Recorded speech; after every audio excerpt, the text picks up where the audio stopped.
Social મીડિયાના પ્રભાવ વચ્ચે દીકરીઓ પોતાનું રક્ષણ જાતે કરી શકે તે માટે સૌએ ચિંતન મનન કરવાની જરૂર છે. સુરત શહેર પોલીસ અને જિલ્લા શિક્ષણ અધિકારી શ્રીની કચેરી અને લિયો ગ્રુપ ઓફ એજ્યુકેશનલ ઇન્સ્ટિટ્યૂટે ધોરણ 5 થી 9 અને 11ના તથા કોલેજમાં અભ્યાસ કરતી વિદ્યાર્થીનીઓ માટે સેલ્ફ ડિફેન્સ ફોર વુમનની તાલીમનું આયોજન કર્યું છે.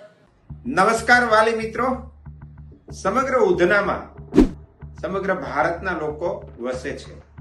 મધ્યમ વર્ગના લોકોના દીકરા દીકરીઓ જુદી જુદી શાળાઓમાં અભ્યાસ કરે છે. સોશિયલ મીડિયાના ઉપયોગ થતી ક્યારેક ને ક્યારેક કોઈ દીકરીઓ કોઈ ક્રાઇમનો ભોગ બને છે. આપણી દીકરીઓનું સ્વરક્ષણ કરવું એ આપણી સૌની એક સામાજિક જવાબદારી છે. એમાં સરકારશ્રી પણ આપણી સાથે છે. સુરત શહેર પોલીસ કમિશનર કચેરી, જિલ્લા શિક્ષણ અધિકારી કચેરી અને લિયો ગ્રુપ ઓફ એજ્યુકેશનલ ઇન્સ્ટિટ્યૂટ દ્વારા દીકરીઓ માટે સ્વરક્ષણની તાલીમ રાખવામાં આવી છે.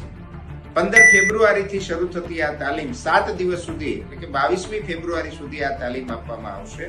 જેમાં ટાઇક્વાન્ડોના સંચાલક સમીરભાઈ શાહ અને એની ટીમ ધોરણ 5, 6, 7, 8, 9, 11 અને કોલેજમાં અભ્યાસ કરતી દીકરીઓને તાલીમ આપશે. આ બેચનો સમય સાંજના 7 થી 8 છે એક બેચ, અને બીજો બેચ 8:30 થી 9:30 છે. પ્રથમ દિવસે 7 વાગે તમામ વ્યક્તિઓ હાજર રહેવાનું રહેશે.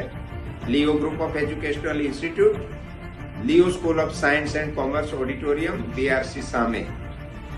આ ટ્રેનિંગ દરમિયાન કેવા પ્રકારની દીકરીઓ આનો ભોગ બની શકે, કેવા પ્રકારના વ્યક્તિઓ આવો ક્રાઇમ કરી શકે અને ક્રાઇમ કરનાર વ્યક્તિ સામે દીકરી પોતાનું સ્વરક્ષણ તાલીમ કઈ રીતે કરી શકે એની ટ્રેનિંગ 1-to-1 બીજા દિવસથી પણ આપવામાં આવશે.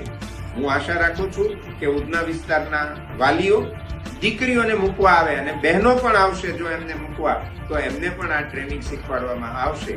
તો લિયો ગ્રુપ ઓફ એજ્યુકેશનલ ઇન્સ્ટિટ્યૂટના સહકારથી યોજાતી આ દીકરીઓના સ્વરક્ષણ તાલીમની અંદર ખૂબ મોટા પ્રમાણમાં સંખ્યા નોંધાય એ માટે મારી આપ સૌને વિનંતી છે. કોઈ પણ સ્કૂલ, કોઈ પણ ટ્યુશન ક્લાસમાં જતી દીકરીઓ આ કાર્યક્રમની અંદર જોડાઈ શકે છે.